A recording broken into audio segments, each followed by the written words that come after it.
la siguiente conferencia nos va a topar un poco el tema hacia dónde vamos como educación superior, hacia dónde vamos como profesionales en un futuro, ¿no?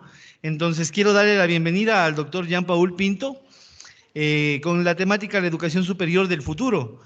Jean-Paul es ingeniero comercial con 17 años de experiencia profesional y docente en temas de mercadeo, construcción de escenarios futuros y proceso de direccionamiento estratégico prospectivo.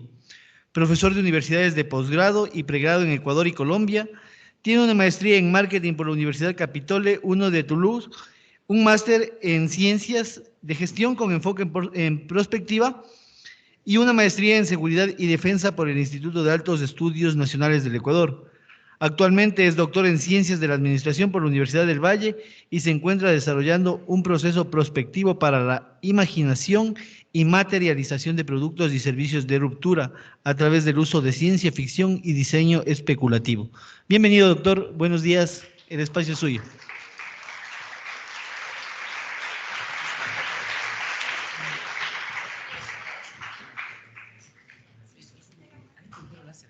Sí, aquí. Ah, ya, bueno, voy a pasar. ¿Te tengo esto? Sí, déjale editar. Sí, déjale editar. Les voy a utilizar el día. Listo. Buenos días con todos. Gracias por estar acá. Bueno, yo he regresado a Cuenca después de 14 años. Yo recorría mucho las calles de la ciudad, todas las iglesias. Mi primera esposa es cuencana. Y eso hacía que evidentemente yo allá conozca mucho la ciudad. A la ciudad tengo amigos muy buenos de acá. Y así que qué gusto, porque después de 14 años puedo regresar nuevamente a una ciudad que era especial para mí. Y para hablarles de un tema que es interesante, que es importante. Creo que en una pregunta que hicieron hace poco, que me pareció genial, ¿no es cierto? El tema del adoctrinamiento. Me parece que es el tema principal que tenemos que tratar, porque lastimosamente si vemos en las edades que todos tenemos desde pequeños hasta ahora, el gran problema es que cuando éramos muy pequeños éramos muy creativos, ¿no es cierto? Y de repente nos van formateando poco a poco hasta que al final nos volvemos homogéneos. Entonces nos enseñan a sentarnos, a saber opinar, a cómo ponernos en clase, a hablar, a no hablar. Y nos damos cuenta realmente que nos adoctrinan conforme pasa el tiempo, ¿no? Bueno, yo voy a hacer una charla muy distinta. Ustedes vieron que yo manejo ciencia ficción y diseño especulativo. Mi trabajo básicamente es imaginar y materializar el futuro. Yo tengo esa capacidad para ayudar a las organizaciones a imaginar el futuro, pero también a materializarlo. Que la gente pueda tocar, sentir, ver el futuro. Es básicamente a lo que yo me dedico.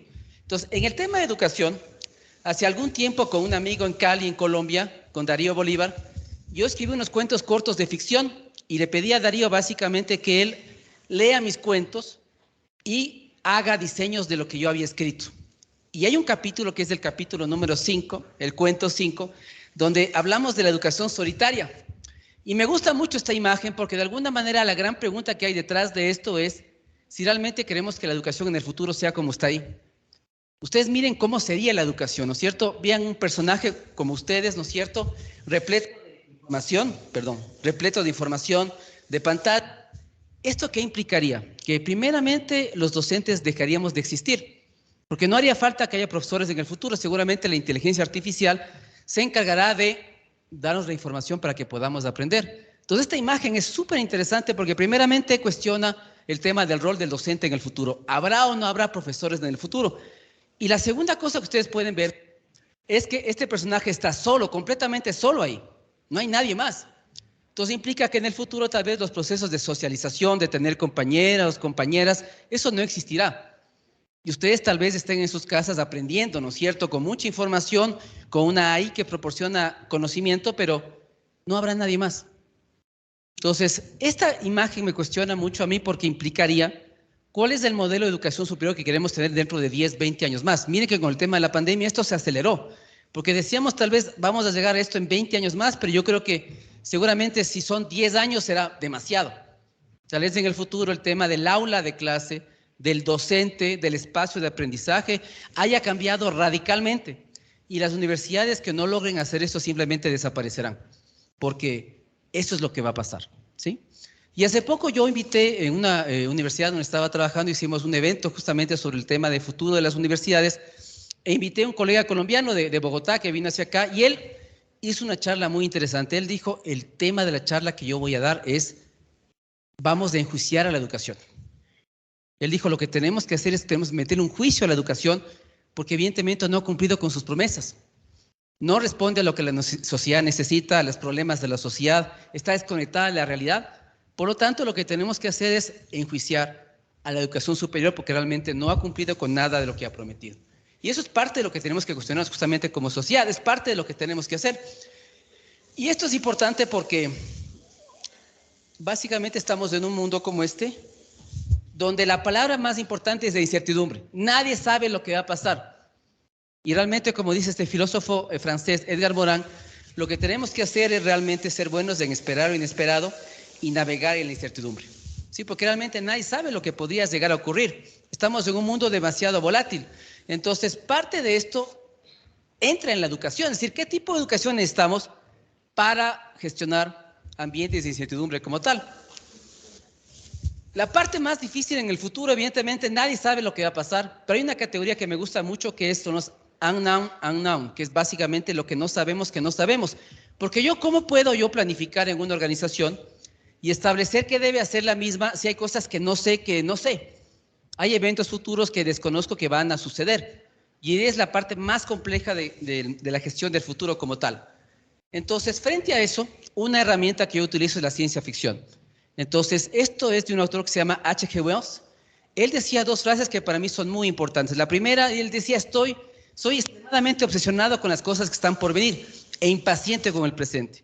Y la segunda idea clave es que la rigidez conduce a la muerte y a la extinción y que el cambio es la dimensión fundamental de la vida. Pero el gran problema que nos enfrentamos en la educación y en las universidades es que las universidades no quieren cambiar. Yo que he trabajado con varias universidades en estos temas, el gran problema es que las universidades no cambian porque por alguna extraña razón prefieren seguir haciendo lo mismo. Entonces ustedes han visto en algunas charlas cuando hay un expositor que dice, a ver, veamos un carro de 1900, ¿no es cierto?, de la época de Henry Ford cuando se crearon los vehículos, ¿no es cierto?, y un carro actualmente y vemos las grandes diferencias. Veamos un celular de los 90 y un celular ahorita del 2020 y nos damos cuenta que los cambios son drásticos. Pero cuando comparamos una aula de clase del siglo XIX con una aula del 2020, nos damos cuenta que las diferencias son mínimas. Es decir, en más de 100 años o más de 100 años en general, no ha habido cambios. El aula de clase es la misma, el docente es el mismo, los asientos son iguales y la educación como tal no ha cambiado. Son las clases magistrales que todos conocemos. Entonces, el gran problema de la educación superior es la resistencia al cambio. Y lo que ustedes como actores, y me gusta que estén acá, es cómo ustedes pueden ayudar a que eso cambie. Porque el cambio también nace desde los estudiantes, desde los usuarios, nuestros clientes, que son básicamente ustedes. Entonces, una forma que yo utilizo para pensar en el cambio es la distopía. Usualmente uno cuando planifica en función del mejor escenario, ¿cierto?, lo que yo quiero que pase. Pero más bien yo lo que hago es imaginar lo peor que podría pasar. Y esto lo hice antes de la pandemia y cuando vino la pandemia yo dije, este proceso metodológico es del ideal. Entonces, primera sugerencia, cuando ustedes quieren que algo cambie, piensen en lo peor que podría pasar. ¿Qué es lo peor que les podría ocurrir? ¿De acuerdo? Hay un francés que se llama Jean-Pierre Dupuy que él decía, la única forma de evitar una catástrofe es pensando que es inevitable. Solamente cuando pensamos que es inevitable la catástrofe, tomamos acciones para que eso no ocurra porque la tomamos en serio. Este cuadro es el triunfo de la muerte. Me recuerda a Guayaquil 2020, ¿no es cierto?, el inicio de la pandemia. Yo creo que esto era Guayaquil cuando inició la pandemia como tal. Entonces, esto hace reaccionar a la gente, que la gente se sacuda y que comience a tomar decisiones. Miren lo que hay que cambiar. Ustedes seguramente reconocerán todas estas diapositivas y ese meme que está ahí. Es exactamente nuestro sistema de educación superior, ¿no es cierto? Los estudiantes uno atrás de otro, ¿no es cierto?, en sitios incómodos. El tema, ¿no es cierto?, de que el profesor va a clase y lee las diapositivas o hace exponer a los estudiantes y piensa que es un buen profesor. Ese tipo de cosas no puede existir en el futuro. Ese tipo de cosas son las que hay que cambiar justamente, ¿sí? Entonces, pero ustedes dirán, pero es muy fácil cambiar. Pero yo les digo, desde hace 100 años esto no ha cambiado. ¿Será que va a seguir existiendo 100 años más? No lo sabemos, es parte de la discusión. Entonces, ¿qué hay que cambiar? Lo que yo les decía, primeramente, ¿cómo serán los profesores? ¿Cómo nos imaginamos el profesor del futuro? ¿Será humano? ¿Será un cyborg? ¿Será una inteligencia artificial? ¿Será simplemente un coach, un facilitador? ¿Desaparece el docente como tal? Por ejemplo, los sistemas de evaluación Yo hace más de 10 años que no tomo ningún examen porque no creo en esas cosas, en los controles, en los exámenes que no tienen sentido, porque solamente evalúan el conocimiento en un momento específico, ¿no? Entonces, ¿cómo vamos a graduar a la gente en el futuro? Lo otro que también es fundamental es el tema de los sistemas que vamos a utilizar. Después de la pandemia, yo pensaba que la gente iba a cambiar en las universidades, los sistemas blend, ¿no es cierto? Una parte física, otra parte virtual. Pero nos damos cuenta que hemos regresado otra vez de la presencialidad como si no hubiera pasado nada. No hemos aprendido nada de la pandemia. Entonces, por ejemplo, ¿qué sería oportuno ahí? Básicamente todo lo que es conocimiento en plataforma, en videos, ¿no es cierto?, en material en línea, y simplemente las clases que vayamos 2 o 3 veces a la semana para los temas prácticos. La otra cosa también es por qué tenemos que ir todos los días a clases. Podrían ir tranquilamente 2 o 3 veces a la semana a la universidad, máximo para la parte práctica, y el resto está en la plataforma. Esa es la discusión que hay que tener. ¿Por qué debemos ir todos los días a la universidad? Etcétera, ¿de acuerdo? Lo mismo, el tema de mallas y de pensums. Yo siempre he hablado que estos temas deben ser co-creados. ¿Qué significa la co-creación? Que las empresas deberían ir a las universidades y co-crear las mallas con los docentes. Porque, ¿cómo se hacen las carreras? A un docente se le ocurre una carrera o hace un estudio de pertinencia, pero realmente los empresarios o el sector público no están muy presentes en eso. Yo creo que eso es un tema de co-creación muy importante. Y el tema de los idiomas. ¿Cuántas personas de aquí hablan al menos 3 idiomas? A ver, alcen la mano. 3. 1. 2. Ya. Otra cosa que es importante en la universidad es el tema de la internacionalización. Profesores internacionales, estudiantes internacionales, clases en otros idiomas. Porque a veces uno dice, bueno, ¿qué significa internacionalizar una universidad? Eso es internacionalizar. Que ustedes tengan compañeros de Argentina, de Francia, de Inglaterra, tengan profesores de Argentina, de Colombia, de México. Eso implica un proceso de internacionalización. Entonces, eso implica que no podemos seguir haciendo lo mismo. Que la parte más importante tiene que ser la innovación y la creatividad en las universidades. Pero realmente la parte más complicada, porque las universidades lastimosamente se resisten a cambiar, ¿sí? Y, por ejemplo, frente a eso, el otro problema que tenemos es que no nos damos cuenta como docentes que ustedes son diferentes a nosotros. Nosotros somos una generación, yo estuve en la universidad en los 90, y claro, o sea, en mi tiempo, ¿no es cierto?, cuando yo estaba en la universidad, lo que él decía el profesor era la Biblia, ¿no es cierto? Él era el elegido. Entonces, el libro que él nos daba, había que comprar ese libro porque era ese libro y nada más. Pero ahora ustedes tranquilamente tienen conocimiento en todas partes y ustedes son capaces de en una clase levantarse y decir al profesor, ¿sabe qué? Usted está incorrecto. Eso que usted me está diciendo es falso. Porque yo tengo estos autores que dicen tal cosa, yo tengo esta información que acabo de corroborar que dice tal cosa. Eso en mi tiempo no existía. Porque evidentemente el conocimiento que existía venía del único docente que estaba ahí. Ustedes son diferentes, nacieron en una era digital, tecnológica, ¿no es cierto?, que nosotros no tuvimos. Yo tuve mi primer celular saliendo de la universidad a los 22, 23 años, entonces no tenía chance de estar en clase con un teléfono o algo por el estilo. Entonces, me acuerdo esta historia de este profesor uruguayo, que él decía que se había jubilado y que no se quería saber más de las universidades porque no sabía cómo hacer para que la gente no use el celular en clase. Y yo decía, pero él está equivocado porque lo que tenemos que hacer... Y, por ejemplo, yo decía en mis clases es que ningún estudiante que no tenga celular podía entrar en mi clase. O sea, estudiante que no tenía su celular en la mano no entraba a mi clase. ¿Pero por qué? Porque las herramientas de aprendizaje estaban en el celular. Y usábamos el Kahoot, por ejemplo. Entonces, evidentemente, si la persona no traía su celular, no podía jugar en el Kahoot. Era imposible que podamos hacer eso. Entonces, tenemos gente muy diferente en nuestras clases, gente de una generación digital. Entonces, no podemos seguir haciendo lo mismo. ¿Sí? Además que hay otros problemas más. Ya no puedo seguir con esto. Creo que está trabado. ¿Será pilas? ¿O me puedes ayudar desde ahí abajo? ¿Pasando?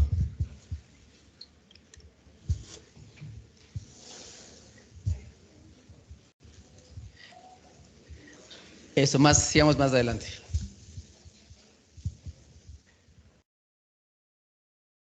Eso, sigamos más. Ahí. Y el mundo también ha cambiado. Miren ustedes, todo esto son tendencias a nivel mundial.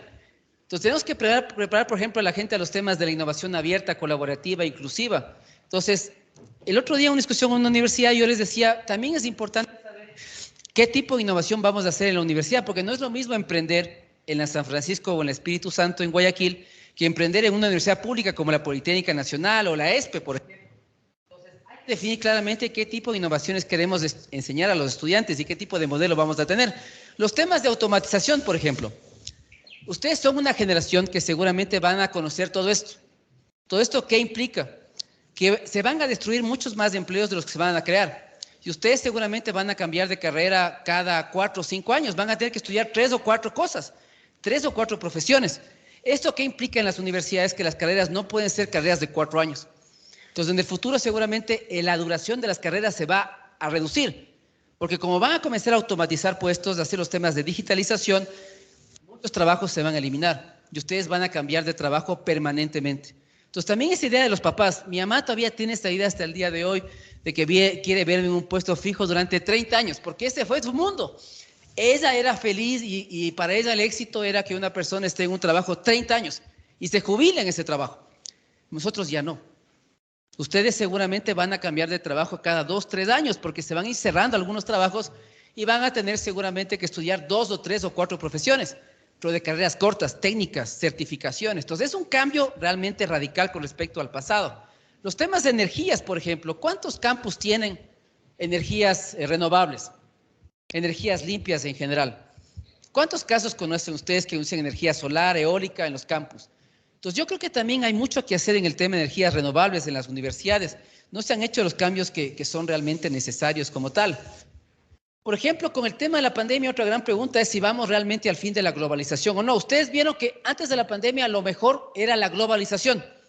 Todo el mundo decía tenemos que abrirnos al mundo y tenemos que estar interconectados. Y nos dimos cuenta que cuando hay un virus de por medio, lo peor que podemos hacer es estar conectados. Entonces muchos países que hicieron se cerraron y ahora van a poner políticas justamente para blindarse frente a otro potencial virus, porque lo que tenemos que estar claro también es que este virus es un primero de muchos.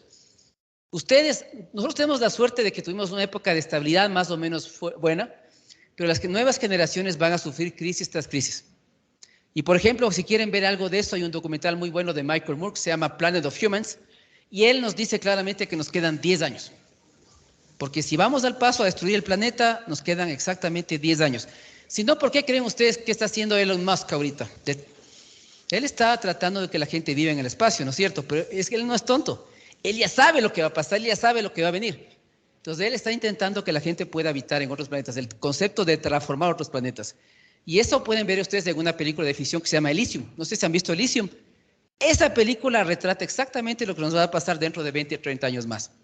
¿No es cierto? Hay un Beverly Hills del espacio, los ricos viven en el espacio y los pobres nos quedamos aquí con lo poco que queda. Eso es parte seguramente de lo que puede ser el futuro dentro de 20 años más. Frente a eso, evidentemente, con el tema de la pandemia, yo me puse a pensar y digo, bueno, ¿qué tipo de sociedad necesitamos de cara a los próximos 20 años? Y lo que yo descubrí es que las sociedades que necesitamos nosotros en el futuro están en el pasado. Y les voy a hablar de 2 libros del siglo XIX, el News from Nowhere, que está arriba, y Looking Backward, que está acá, que son las sociedades que realmente necesitaríamos después de la pandemia. Componente 1, el gran problema de las sociedades, ¿cuál es? El dinero físico. En estas sociedades el dinero físico no existe. No sé si ustedes sabían, pero durante la pandemia hubo un fenómeno muy interesante en Italia, en Venecia, esa hermosa ciudad de Venecia. Como había problemas de liquidez, crisis, todos confinados, las mafias comenzaron a comprar hoteles y restaurantes en Venecia. Y el gobierno italiano justamente ese rato se interesó mucho en prohibir el dinero físico, porque evidentemente necesitaba hacer trazabilidad de dinero, descubrir quién estaba comprando qué cosas en Venecia y si eso era asociado a las mafias italianas. Entonces, primera cosa, en el futuro tiene que dejar de existir el dinero físico como tal. Segunda cosa, la posesión y no la propiedad.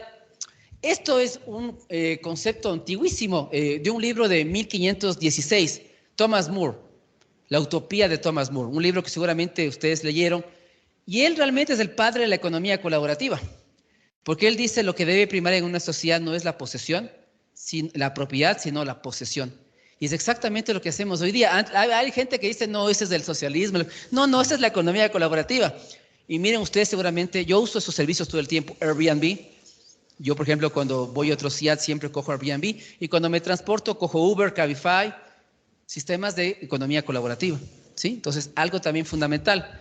Lo otro que me parece importante en las universidades es el tema de la cooperación y no de la competencia. Debe acabarse también el tema de las notas. ¿Qué fomenta el tema de las notas? Competencia. ¿Quién es el mejor, quién es el peor de la clase? ¿No es cierto? Que unos compitan con otros. Cuando realmente en el futuro deberían ser sistemas de comunidades de aprendizaje con cooperación. Que ustedes cooperen entre sí, no compitan entre sí, ¿no? El regreso a la naturaleza, a vivir en ciudades más pequeñas. Por eso, yo ahorita que estaba viviendo en Robamba y volví acá a Cuenca, yo realmente soy de las personas que detesto las ciudades grandes. Yo soy de Quito, pero yo creo que en el futuro lo peor que podría hacer es vivir en Quito o vivir en Guayaquil. Y por ejemplo, apuestas como las de Cuenca son súper interesantes. Yo le he visto transformada a Cuenca y me encantaría vivir acá. Una ciudad mucho más pequeña, amigable, con buena vida social, o sea, unas cosas que uno busca, ¿no? Como tal. Y por ejemplo, dentro de los libros de ficción había este concepto de renta básica universal, que no sé si ustedes oyeron que se puso de moda con la pandemia. Hay un concepto que existe que se llama el comunismo de lujo, que ustedes también deberían investigar. Este comunismo de lujo surgió por el tema de la tecnología, porque hay autores que teorizaron esto y decían el gran problema es que en el futuro los humanos no podrán trabajar. Ustedes tienen que estar conscientes que tal vez no van a conseguir un trabajo, porque los trabajos van a dejar de existir, porque esos trabajos van a ser hechos por las máquinas, por las AI que nos dijeron hace un rato en la charla. Y entonces, si los humanos no podemos trabajar, ¿de qué vamos a vivir y quién nos va a mantener? Y de ahí surgió el concepto de renta básica universal. Pero ese concepto es muy antiguo en los libros de ficción, por lo menos del siglo XIX como tal. Y ustedes me dirán, bueno, ¿qué libros de ficción hablan de educación? Yo les voy a dejar un par de libros que ustedes puedan leer. Pero, por ejemplo, hay uno de los más clásicos, Fahrenheit 451 de Ray Bradbury. Este libro es fantástico porque habla de una sociedad en la cual los bomberos no tienen trabajo, no hay incendios. El único trabajo de los bomberos es quemar libros. Tener libros en una casa está prohibido. Y ellos se encargan de ir de casa en casa para quemar los libros, porque saben que el conocimiento es peligroso. El conocimiento es un peligro. Entonces, por lo tanto, se dedican a hacer eso. Ustedes tienen también esta obra magnífica también del 1930 de Aldous Huxley, Un Mundo Feliz. Igual una sociedad donde la tecnología está prohibida. Los avances tecnológicos están prohibidos, pero es la sociedad perfecta, entre comillas, ¿sí? Y ustedes no sé si sepan, pero este autor que está acá, que es Neal Stephenson, es el creador del metaverso. Ustedes seguramente ya han oído mucho del metaverso. El concepto de metaverso fue creado por este escritor en este libro que se llama Snow Crash, que es básicamente una sociedad virtual. O sea, tú tienes tu vida aquí, estamos sentados acá, pero yo también tengo una vida virtual. Y ahí también yo les sugiero también que vayan al internet y busquen Second Life. No sé si ustedes tengan ya cuentas de Second Life. Ustedes pueden tener una vida virtual paralela a la real. Y en esta vida pueden tener los novios, novias que quieren, pueden tener varios amantes, pueden tener una casa en una isla, un Porsche, un Jaguar, lo que quieran. Entonces, mucha gente hace esto porque evidentemente no es feliz en su vida real. Y tienen una vida paralela donde pueden tener 3 esposas, 5 hijos, 10 amantes, lo que quieran, pero genial, genial. Entonces, es parte de eso, ¿no? Hay otros, por ejemplo, no sé cuántas chicas feministas haya en esta sala, ¿no es cierto? Pero si hay un libro que habla sobre los temas también de educación, pero con respecto a las mujeres, es El país de las mujeres de Gioconda Belli, ¿no? Y ahí es interesante porque los niños no se escolarizan desde pequeños, los niños son libres en este mundo y pueden seguir los intereses y las cosas que les gustan hasta cierta edad, hasta los 12 años aproximadamente. O tienen ustedes también este libro que era muy famoso de Hans Manstein, El cuento de la criada, donde también las mujeres solo tienen un rol reproductivo, no tienen ningún rol en la sociedad, no pueden maquillarse, no pueden vestirse como quieren, son únicamente matrices para dar a luz, porque es una sociedad que tiene problemas de crisis, ¿no? Y los que les gusten los videojuegos, yo en la Universidad de la Costa, en Barranquilla, también les propuse eso alguna vez, les dije, ¿por qué no enseñamos a través de videojuegos? ¿Cuántos de ustedes les gustaría que les enseñen a través de videojuegos? Jugando. Entonces están todos los fenómenos de gamificación, que es importante en la educación, ¿sí? Entonces otra tendencia muy fuerte es justamente que podamos gamificar lo que estamos enseñando, ¿sí? Esta obra también es de un ruso, una obra rusa que se llama Wii. Esta es otra discusión importante en el futuro, es decir, ¿cómo nos imaginamos la educación en el futuro en las universidades? ¿Solamente ciencias duras o también temas de habilidades blandas? Porque también nos querían hacer creer el cuento de que en el futuro solamente necesitamos las partes duras de ciencias, las de STEAM. Pero nos damos cuenta que también en el futuro son importantes las habilidades blandas, el liderazgo, el trabajo en equipo, la cooperación, son temas también fundamentales que tenemos que desarrollar. Tenemos también Moxieland, por ejemplo, que es lo que podría pasar a futuro, una novela australiana, me parece, donde básicamente en el futuro, en lugar de solamente tener castas por temas económicos y sociales, vamos a tener castas tecnológicas. Entonces, los que puedan comprar tecnología y puedan ser cyborgs o puedan evidentemente tener mucha tecnología van a estar en las castas más altas, y los que no tengan acceso a la tecnología van a estar en las castas más bajas. Entonces, la gente que está conectada puede tener casa, seguro social, etcétera. Los que no, simplemente están al margen de la sociedad. Entonces, frente a eso, ¿qué proceso uso yo? Porque ustedes dirán, bueno, ok, hay ciencia ficción que nos ayuda a hacer eso. ¿Cómo se trabaja esto en las universidades? Entonces, este proceso que ustedes van a ver, lo he trabajado en varias universidades. Tiene 4 partes. ¿Qué podría influir para que pase lo que no me gustaría que pase? ¿Cómo me imagino lo que no quiero que pase? ¿Cómo se vería lo que no quiero que pase? ¿Y qué debo hacer para evitar que pase lo que no quiero que pase? Acuérdense siempre la lógica de la distopía. Yo planifico en función de lo peor que podría llegar a pasar. Entonces, esto hice en la Universidad de la Costa en Barranquilla. Este es el proceso que hicimos con ellos. Entonces, analizamos tendencias, rupturas. Otro libro también interesante, no sé si alguien lo ha leído, el libro del Cisne Negro, que no tiene nada que ver con la película de Natalie Portman, el libro de Nicolás Taleb, un autor que se puso muy de moda con la pandemia también, de un libro apasionante que es El Cisne Negro. Entonces, yo analizo estos elementos, hago escenarios, hago distopía, hago que la gente piense con las manos, que diseñe, y al final, evidentemente, esto termina en un océano azul, en una visión de futuro. Este es otro libro más que deben leer. La estrategia del océano azul. Es de los últimos 10 años el mejor libro de estrategia que se puede haber publicado. Entonces, la primera etapa implica esto, implica matrices, trabajo con estudiantes, trabajo con docentes, con administrativos de la universidad, e imaginamos el futuro de la universidad. Esto hice en el 2019 en Spoch, en Robamba. Ustedes no van a leer desde ahí, pero cuando hicimos la matriz de cisnes negros, comenzamos a analizar los impactos de cada evento. Alguien dijo, oye, yo creo que un evento importante es una pandemia. Y esto era mayo del año 2019. Entonces, después que en la pandemia volví a retomar este trabajo, ¿no es cierto? Porque estaba en la casa sacando documentos, encontré eso otra vez.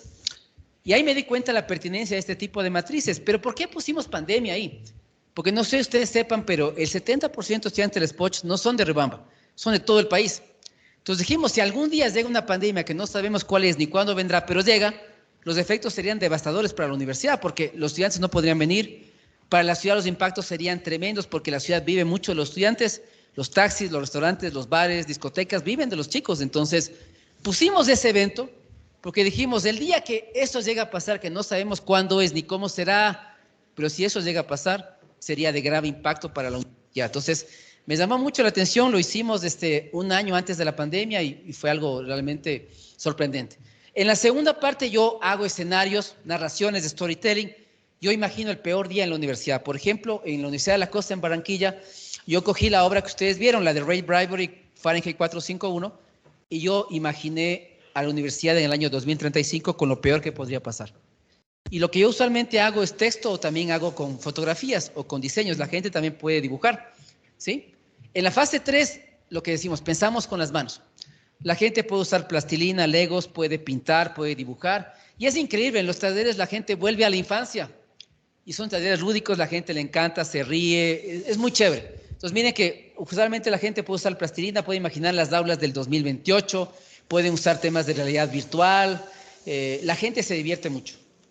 Me acosté mucho. Ya. Y por ejemplo, lo que me llamó la atención, esto fue hecho en Barranquilla, allá en Colombia. Y como les decía, esto hicimos a finales del 2019, principios del 2020. Y decíamos, ¿qué es lo peor que nos puede pasar en la educación superior? ¿Qué es lo peor que nos puede pasar? Y cuando yo después, cuando vino la pandemia, me regresé a ver esto, fue exactamente lo que nos pasó. Porque lo peor fue lo que ocurrió en la pandemia, ¿no es cierto? Toda educación entre pantallas, ¿no es cierto? Ese Simpson ahí, ese Homero Simpson en la cama, ¿no es cierto? Con los dispositivos. Los profesores nos decían, cuando yo imagino lo peor que nos puede pasar, es esto. Y fue exactamente lo que nos pasó justamente durante la pandemia. Entonces, miren, podemos usar plastilina, esto hicimos también en Colombia, legos, hacemos maquetes, hicimos con la UTPL en Loja, entonces esto hicimos en Argentina también. La gente la gente materializa el futuro. La gente coge estos elementos y me dice exactamente cómo se imagina que será el futuro dentro de 20 años más, ¿sí? Esto hice en cambio en una academia militar. Yo durante mucho tiempo he sido profesor de academias militares en Quito y hago un taller de rupturas. Les digo, a ver, ¿qué cosa que es imposible pero que pudiera hacerse podría solucionar un problema grave? Entonces un grupo de oficiales cogió el tema de la corrupción y cogió un libro de ficción que es La máquina del tiempo de H.G. Wells y dijo, la única solución para acabar con la corrupción es crear esa máquina, meter ahí a los políticos y les mandamos a la época de los dinosaurios. Entonces yo decía, pobres dinosaurios, ¿qué van a comer? O sea, ahí sí se van a extinguir. O sea, ahí sí no hace falta ni clorito ni nada, ahí los pobres van a colapsar. Pero miren que les hago trabajar sobre eso, les hago trabajar sobre soluciones imposibles. Entonces comenzamos a ver las ideas, al comienzo son imposibles y después las vamos haciendo posibles, pero trabajamos mucho sobre eso. Y miren, hacemos mucho diseño especulativo.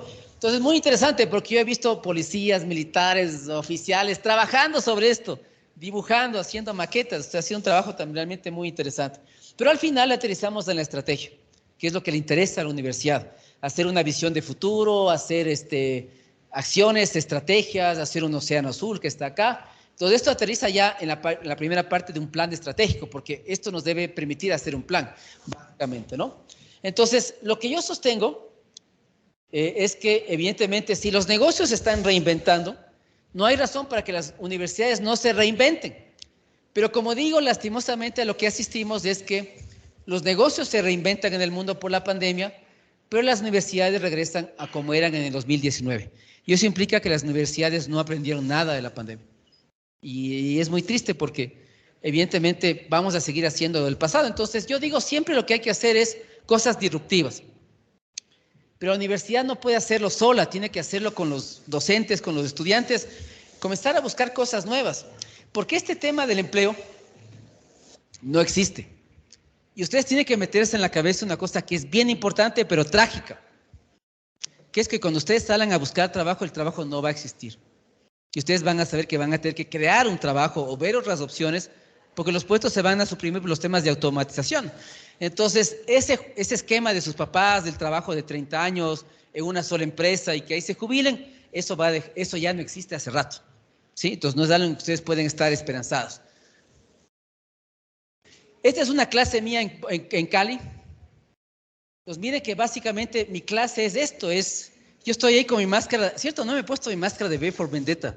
Yo la había traído. Porque a veces yo hago mis clases así. Entonces me voy a poner un momento, ¿ya? Bueno, ahí estoy en mi clase ya. Y miren ahí a mis estudiantes, ¿no? Mis estudiantes ahí están acostados, no están sentados. Yo estoy proyectando al techo, estamos haciendo una clase a oscuras. Porque la idea justamente es de eso, es cambiar la forma en que enseñamos. No hacerlo tradicional, sino hacer algo completamente distinto a lo que hemos estado acostumbrados. Y evidentemente si yo hago esto, mis estudiantes también tienen que hacer lo mismo, ¿no? Por supuesto que sí. Pero ¿cuál es el problema? Y yo creo que Edgar Morán también lo señala. Es este concepto. A Morán es otro autor que tienen que leerle ustedes bastante, es un tipo muy bueno, es un francés, un filósofo que todavía está vivo. Y él habla de este sistema de ideas. Es como la vacuna del COVID. Cuando yo estoy vacunado, el COVID no puede entrar. Y en las ideas que tenemos en la cabeza sucede lo mismo. Cuando hay una idea nueva que llega, la vacuna que yo tengo no deja entrar esa idea nueva y yo la rechazo, porque no está conforme a mi modelo mental. Entonces, en el cambio sucede igual. Si ese cambio que me plantean no está acorde a mi modelo mental, simplemente lo rechazo. Ustedes no sé si conocen, pero ¿cuántos de ustedes utilizan Netflix aquí? Muchos, ¿no es cierto? No sé si sepan esta historia, pero había otra compañía antes que se llamaba Blockbuster. Un día llegó la gente de Netflix donde Blockbuster porque le querían vender. Y Blockbuster, ¿qué dijo? Dijo, no creo que eso sea interesante, no le vemos el interés. Dijo, esto no es del futuro de las películas, de la televisión. ¿Sabe qué? Muchas gracias, no estamos interesados. Yo creo que ahorita la gente de Blockbuster pagaría el precio que sea para comprar Netflix. Y ahora Netflix existe y está copiado por muchos y Blockbuster es un museo. Ustedes pueden ir a Estados Unidos y Blockbuster tiene una sola tienda que es un museo. Ustedes pueden quedarse a dormir ahí una noche. Entonces, la historia un poco de los negocios nos dice que muchos negocios nuevos fueron presentados a grandes empresas que rechazaron la idea porque pensaban que ese no era el futuro de los negocios. Por ejemplo, también es clásico el ejemplo, ustedes le conocieron a Steve Jobs, ¿no es cierto?, el creador de Apple. Ahí yo les sugiero también ver el discurso que él dio en el año 2005, 2006, en la Universidad de Stanford, que no sé si ustedes conocen ese video de él, cuando él todavía estaba en vida. Pero miren, a Steve Jobs una vez le hicieron esa pregunta, le dijeron, en el futuro, ¿cómo serán los celulares? ¿Usted qué piensa? Y él dijo, yo creo que en el futuro los celulares no van a ser más grandes que la palma de la mano. Y miren que se equivocó completamente, porque después Apple tuvo que copiarle, ¿no es cierto?, a Samsung y hacer teléfonos cada vez más grandes. Entonces, y ahí viene de la mano otro paradigma interesante. Algunos autores que dicen, más conocimiento, más información no implica mejor observación del futuro. No porque tenga más información puedo conocer de mejor manera el futuro. Esa es otra regla que puede existir, ¿sí? Entonces, la gran pregunta es ¿qué vamos a hacer para vencer estos obstáculos? ¿No es cierto? Recrear espacios para estimular la imaginación en clase. Todo esto también lo he hablado mucho también, esto es en Medellín, en EAFIT, una universidad que ustedes deben conocer. Si hay una ciudad que ustedes tienen que conocer, sobre todo los hombres, evidentemente, es la ciudad de Medellín, evidentemente, pero tiene una universidad increíble, la Universidad EAFIT.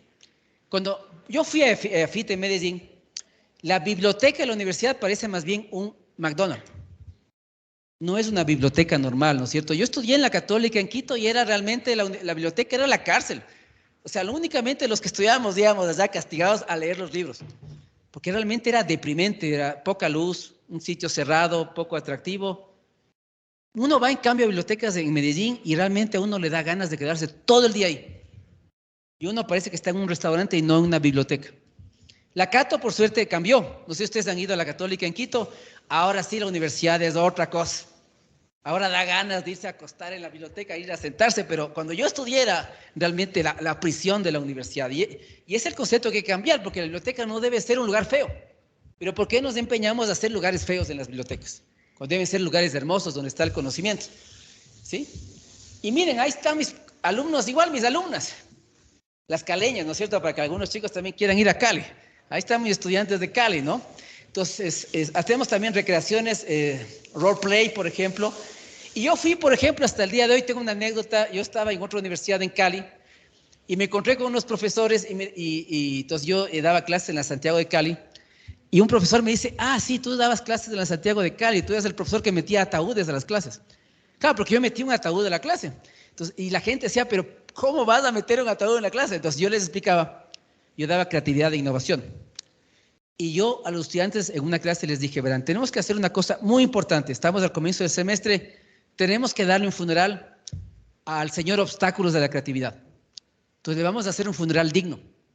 Y los chicos se metieron tanto en el papel del funeral al señor Obstáculos de la Creatividad que unos chicos hicieron un ataúd. No es que compraron, ellos hicieron. Compraron la madera de las cosas y llevaron a la universidad porque había que enterrarle al señor Obstáculos de la Creatividad. Y miren, ahí están los chicos se metían dentro del ataúd. Mis alumnos se metían ahí, se tomaban fotos. Fue fantástico. Yo realmente me gocé esta clase. Y después de eso hicimos otra cosa también muy interesante porque teníamos que dar a luz a una nueva idea. Entonces una chica simuló en clase que iba a dar a luz. Y dio a luz en la clase, evidentemente, metafóricamente, pero recreó completamente el proceso de dar a luz. Porque teníamos que dar a luz a una nueva idea. Entonces, de la muerte pasamos evidentemente a la vida, ¿no? Yo estoy aquí en Cali también. Yo siempre voy así un poco... Esta es la corbata del carnaval de Barranquilla, por ejemplo, la marimonda se llama esto, del carnaval de Barranquilla. Entonces, en las clases realmente rompemos esquemas. La gente va disfrazada, me recrea ambientes de aprendizaje, se mete mucho en el papel. Usamos, miren, o sea, la clase se destruye. Ustedes no sé si han visto el video de la canción de Pink Floyd, de The Wall. ¿No es cierto? Que es basada en una película donde los chicos se rebelan contra un sistema educativo. Y ahí hay una escena que para mí es hermosa donde los estudiantes destruyen una clase. Nunca lo he podido hacer en una universidad, pero ese sigue siendo mi sueño. Destruir una clase, pero todavía no he encontrado la universidad que me permita hacer eso, pero voy a buscar. Y esta experiencia también fue muy interesante en Cali igual. Tenía unos chicos que estudiaban alguna ingeniería y por esas cosas de la vida les dan un poco de administración. Y justo me tocó a mí darles clase. Y entonces yo comenzaba hablándoles de los autores y para esta semana tienen que leer esto. Y un chico se paró este rato y me dijo, verá, nosotros somos ingenieros. Esta materia es un poco de relleno, así que no piense que ustedes vamos a leer nada de lo que usted nos dice. Y se paró delante de mi clase a decirme eso, que no iban a leer absolutamente nada. Entonces yo evidentemente tenía dos caminos, o enojarme y decirle algo que no debía decirle, o si no ver qué podía hacer. Y en el camino yo encontré que había una forma de enseñarles administración a unos ingenieros. Y fue usando el Kahoot, jugando. Entonces, a la siguiente clase, en lugar de hacer una clase aburrida de autores de administración, de Fayol y no sé qué, comenzamos a jugar. Y estos chicos que no querían aprender administración porque no era su core, después, si ustedes ven acá, ellos no se perdían una clase y competían con sus compañeros, ¿no es cierto?, para ser los mejores en la clase. Y aprendieron, porque estos chicos para jugar tenían que leer, tenían que revisar los documentos porque había preguntas y había un concurso. Pero fue increíble cómo a través de la gamificación, un curso que no quería tener clases de administración, seguramente fue el curso de ingenieros que más aprendió de administración de la universidad, por el uso del juego. Y miren, podemos hacer varias cosas, simulaciones, debates. Otra cosa que me gusta hacer es la música. No sé si ustedes, los profesores han utilizado esto, pero yo lo que hago, por ejemplo, es que el estudiante coja una canción que le gusta, cambie la letra por los conceptos de la materia. Entonces le digo, a ti te gusta el heavy metal, coge una canción de Pantera. A vos te gusta salsa, coge una canción de, ¿cómo se llaman estos? Es que yo no soy salsero, soy rockero yo, pero, o de AC/DC o de Metallica, lo que sea. Entonces los chicos van a mi clase, ponen el YouTube y me cantan la canción, pero con los conceptos de la materia. Y esa es una forma interesante de aprender porque a través de la música se graba mucho más fácil el conocimiento, ¿sí? Lo otro, por ejemplo, el teatro. Ahorita que estuve dando clases de una maestría en Cali, los chicos me hicieron teatro. Entonces, para exponerme el trabajo final, entonces uno es el trabajo final, tiene que ser un documento de 40 páginas, espacio y medio, 50 hojas. Ellos me hicieron una obra de teatro para explicarme lo que ellos querían hacer, la innovación que querían implementar, el cambio, ¿no es cierto?, lo de ahora y lo del futuro. Entonces, usamos teatro, teatralizamos. Y lo otro, por ejemplo, que a veces causa escozor también es ¿quiénes deben evaluar a los estudiantes? Y yo digo que los que deben evaluar no somos nosotros, sino el mundo real. Entonces, si yo enseño marketing y el estudiante hace un plan de marketing, debe venir un gerente de marketing a la clase y decirme si es que eso es un plan de marketing o no. Y él decirme, ¿es que el chico sabe? Puede pasar. O sea, es que eso que hizo el chico no es marketing para nada, ese chico no puede pasar. Pero eso es difícil de hacer pasar en las universidades. ¿Cómo puede venir un chico de afuera a evaluarle a un chico en la universidad? Pero es exactamente lo que hace falta. Necesito que el mundo real evalúe a los chicos, no yo que soy docente, porque para mí puede estar bien. Pero otra cosa es que un tipo que está en la vida real me diga, ¿sabes qué? Lo que el chico plantea es perfecto, me gusta. Listo, y sin poner una nota, es simplemente un tema de aprobado o no aprobado, no una calificación. Entonces, en estos procesos igual yo hice también una retroalimentación de lo que hicimos. Los chicos estaban muy contentos con lo que hicimos, les gustaban mucho las clases, pocos chicos resistentes en todo caso al conocimiento.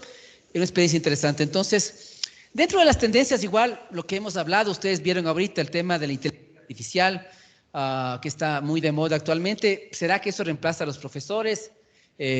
También está esto de aquí que me gusta, un Tinder de la educación. No sé, ustedes usan Tinder, son muy pequeños, creo. Pero ahí está esta herramienta Tinder, ¿no es cierto? Bueno, hay autores que hablan del Tinder de la educación. Es decir, que ustedes puedan elegir realmente con quién van a educarse. ¿No es cierto? Como en el Facebook, los likes. Likes. Entonces, evidentemente eso podría ser otra opción. Y hay el long life learning. O sea, aquí hay un montón de tendencias de lo que hemos hablado, pero básicamente deben ser modelos actualmente para toda la vida. El long life learning, ¿no es cierto? Tenemos que realmente enfocarnos en un tema de conocimientos y de capacitación y formación a lo largo de toda la vida, ¿no? Aquí están algunos centros internacionales donde se habla mucho de esto. Y ahí está el video de Steve Jobs, lo que les decía, ¿no? Stay hungry, stay foolish, que es un mensaje súper importante, ¿no? No sé, ¿ustedes ya conocen ese video? ¿Lo han visto ese video? ¿Alguien lo ha visto o no? El video de Steve Jobs del año 2006, Universidad de Stanford. ¿Nadie lo ha visto? Él hizo una cosa que es fantástica y que a mí me encanta, ¿no es cierto? Él cuando habla de su vida, porque tiene una vida súper extraña, ¿no? Acuérdense que él nunca fue, o sea, él fue a la universidad, pero nunca acabó. O sea, él fue a la universidad y cuando llegó dijo, no voy a estudiar. Y comenzó a coger solamente las materias que le gustaban. O sea, él nunca acabó. O sea, el genio detrás de Apple también es su socio, porque Steve Jobs no sabía nada de nada. Pero en cambio era un tipo carismático, buen vendedor, excelente vendedor. Y el otro, el Wozniak, era el genio electrónico. Entonces, el uno le decía, oye, hay que hacer esto, y el otro le daba haciendo las cosas, ¿no? Pero dentro de lo que él decía en ese video, él contaba un poquito sus inicios. Entonces, él dice, mira, cuando yo inicié, como no estaba en la universidad, él le tocaba vivir realmente con los compañeros de la universidad por poco en el piso. Y él tenía que hacer una serie de cosas para ganar un poco de plata. pero le gustaba mucho lo que él estaba haciendo. Entonces él decía, mira, no importa qué es lo que tú hagas en tu vida, siempre y cuando sea lo que tú ames. Así estés en la miseria completa. Y por eso él acuñó esta frase que me gusta mucho, que es stay hungry, stay foolish. ¿Sí? Es decir, si tú estás haciendo lo que te apasiona y te gusta, no importa que por el momento te dé poca plata eso, no importa que actualmente eso te haga que estés en una situación muy precaria, muy complicada, sigue haciendo, porque algún rato eso va a dar retos. Entonces, de ahí surgió este concepto de permanece loco, permanece hambriento, porque esto algún rato evidentemente va a resultar. Ahora, para las chicas, veo que hay muchas chicas acá. Otro video que les sugiero yo es este que está acá. No sé si conocen este video de esta chica que está acá. Es el video de la mujer más fea del mundo.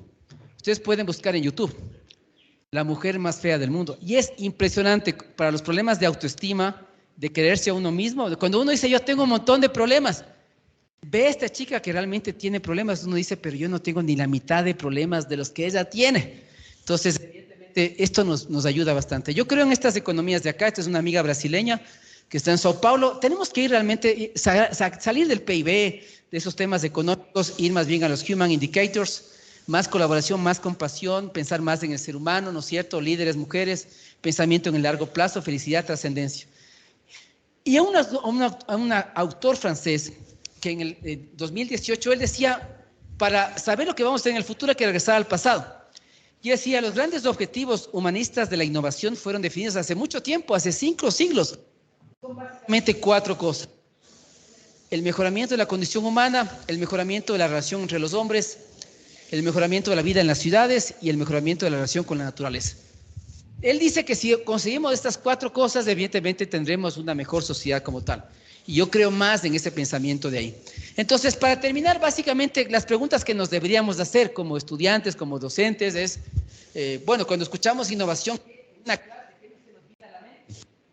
¿qué les parece imposible de hacer, pero si pudiera hacerse, lo harían, ¿no es cierto? ¿Qué les gustaría hacer en sus clases, pero no se atreven a hacerlo porque tal vez no tendrían el apoyo, los medios, los recursos para hacerlo? ¿Cómo incorporarles a ustedes a estos procesos de innovación directiva en el aula? Entonces, yo creo que esas son las preguntas claves que tenemos que hacernos en el futuro. ¿Cómo vamos a cambiar, a ser disruptivos básicamente en nuestras clases, en los ambientes de aprendizaje? ¿De acuerdo? Entonces, eso básicamente era mi mensaje el día de hoy, entrado en los tiempos. Gracias a todos por su atención.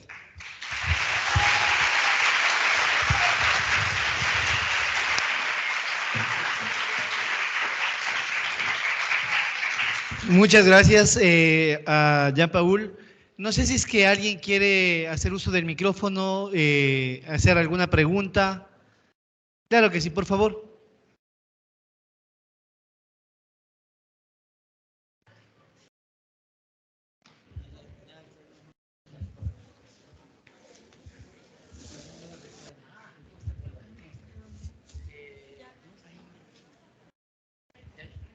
¿Sí, ¿había alguna pregunta?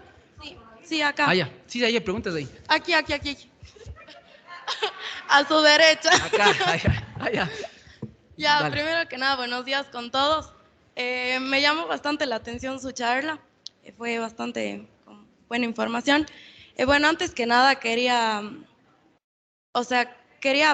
mostrar mi punto de vista ante lo que dijo sobre la tecnología. Hay que tener en cuenta que todos los docentes que están aquí se han preparado muchísimos años para brindarnos la educación que hoy en día podemos adquirir, y me llamó la atención la parte en la que usted dijo que la tecnología puede ser quien nos eduque a nosotros. Entonces, usted tomó como referencia la pandemia, y hay que tener en cuenta que así como hemos subido, en este caso, el rendimiento académico, hay que tener en cuenta que este también ha sido por la forma en la que hemos estado nosotros en nuestros hogares.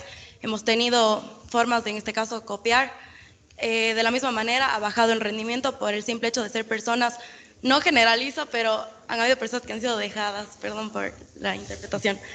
Bueno, mi pregunta es que si es que usted cree que la tecnología bastará para la educación de las personas y les dará el conocimiento que hoy en día es brindado por los docentes, teniendo en cuenta que los docentes también se guían mediante la tecnología, y si cree que también el ser humano podrá responsabilizarse por su educación, estar satisfecho y conforme, al mismo tiempo que adquirir más conocimientos, siendo el caso que este será en áreas interesadas por el estudiante, estando en un cuarto sin tener un contacto con más personas y un docente preparado que les guíe. Muchísimas gracias.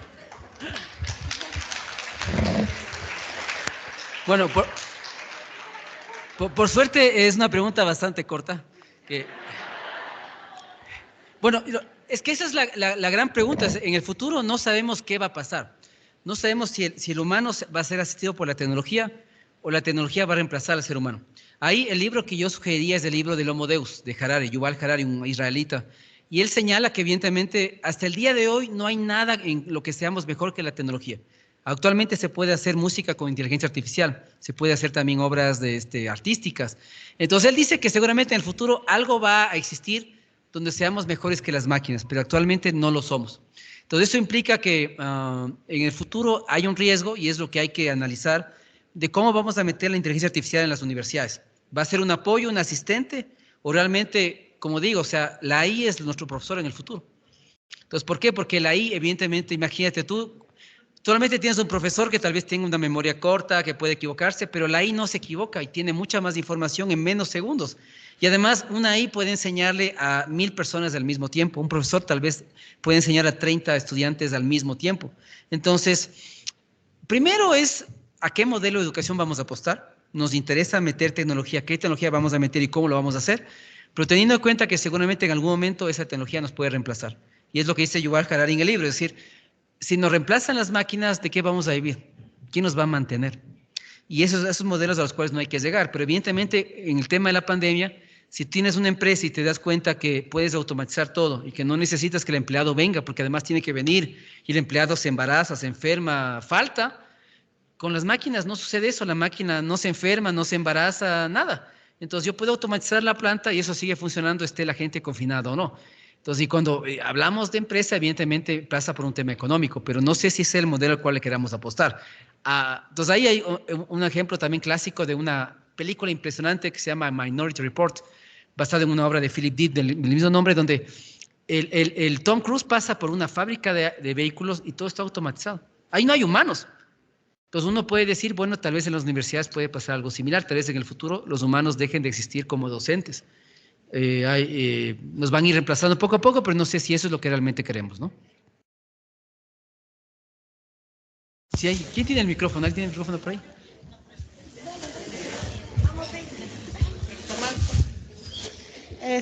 Buenos días con todos, compañeros, buenos días, autoridades. Mi pregunta es, entonces, ¿qué finalidad va a tener, digamos, si en el futuro las tecnologías van a reemplazar la educación, la enseñanza a los estudiantes? Entonces, por decir, un estudiante que quiere ser docente y va a ser educado por una máquina, ¿cuál va a ser la finalidad? Si al final, adquiere su título, su profesión, pero si no puede ejercerla porque está reemplazado por máquinas, o incluso igual, la tecnología puede ayudar, digamos, en una cirugía o algo, pero entonces van a sustituir a los doctores. Entonces, ¿cuál va a ser la finalidad del estudio de los estudiantes? Entonces, ya no va a haber estudiantes, ya no va a haber el interés por estudiar, me imagino, porque prácticamente todo va a ser la tecnología después. Claro, es que ahí lo que yo te decía, ¿no? Las carreras del futuro...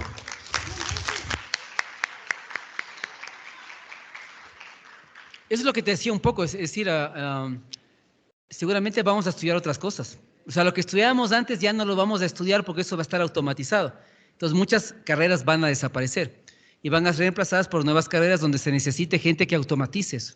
Entonces, lo que va a cambiar, evidentemente, es las carreras que vamos a estudiar, la duración de las carreras y el tipo de trabajo que vamos a tener. Porque es lo que digo, los abogados, por ejemplo, hay inteligencia artificial que hace el trabajo de los abogados y también de los médicos igual, ¿no es cierto?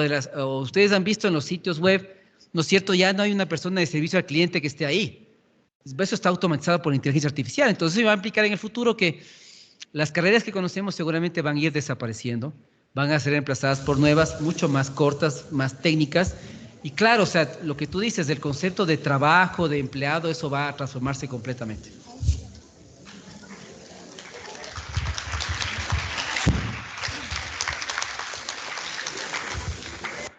Doctor, compañeros, buenos días. De antemano, una felicitación por la ponencia. Me pareció realmente espectacular.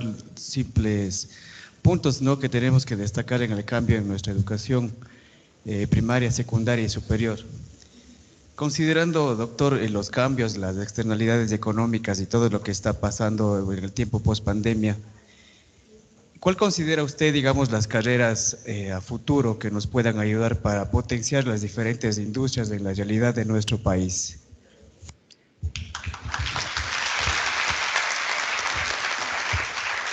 Verás, yo soy un poco de la idea de lo que decía, ¿no? Reducir los tiempos de las carreras a carreras más cortas y darle mucho más peso a todos los temas de tecnología, a los tecnológicos, a las tecnologías. Ustedes no se han visto, pero sus vecinos de Loja, la UTPL, ellos acaban de abrir el UTPL Tech y eso no es gratuito. Eso nos muestra que ese podría ser el camino, ¿no es cierto? Como digo, temas mucho más técnicos, mucho más cortos, certificaciones, pero realmente en el futuro evidentemente vamos a necesitar, como decía yo, mucha gente que ayude a esos procesos de automatización o digitalización, pero sin olvidar, como digo, el tema de habilidades blandas, porque sería un error pensar que todo va a pasar por la tecnología y que en el futuro vamos a no necesitar el tema de socializar, de hacer trabajo en equipo, ¿no es cierto?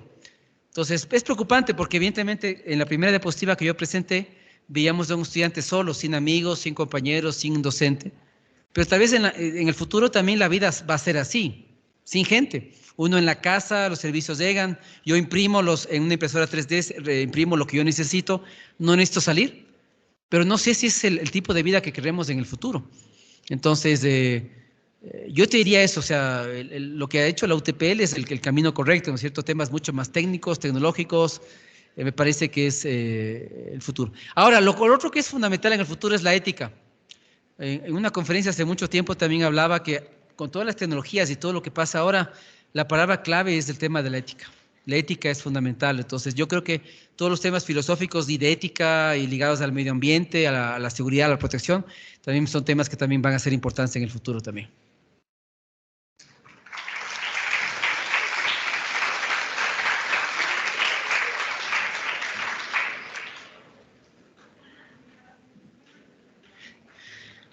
Buenos días, compañeros. Buenos días con todos los que nos encontramos aquí en el Congreso. Mi pregunta es, ¿cómo surgiría el cambio de metodología en los que vamos a ejercer esta carrera, que es el área de la salud, emergencias médicas, como los docentes que nos dan su conocimiento según su época de estudio en comparación con el siglo XXI?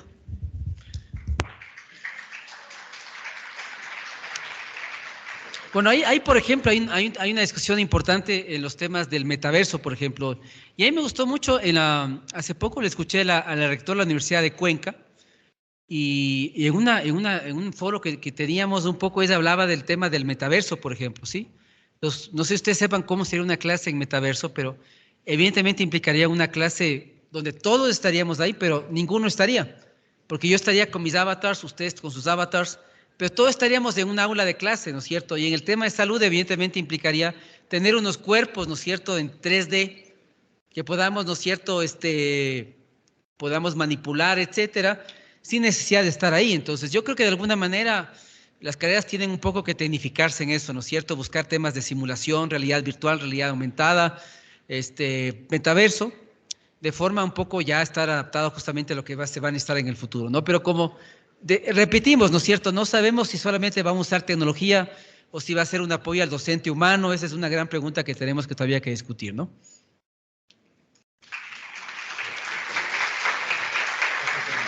Ya. Perfecto, por favor, le despedimos con un fuerte aplauso y a la vez le invitamos a la señora rectora para que le entregue su certificado, por favor.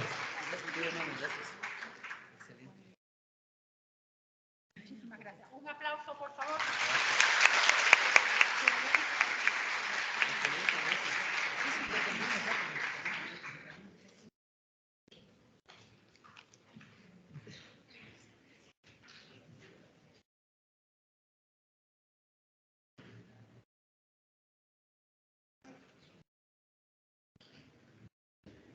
Bien, agradecemos la participación del doctor Jean-Paul Pinto, quien nos habló sobre la educación superior del futuro y muchas otras cosas más, que nos deja de igual forma bastante inquieto, ¿no?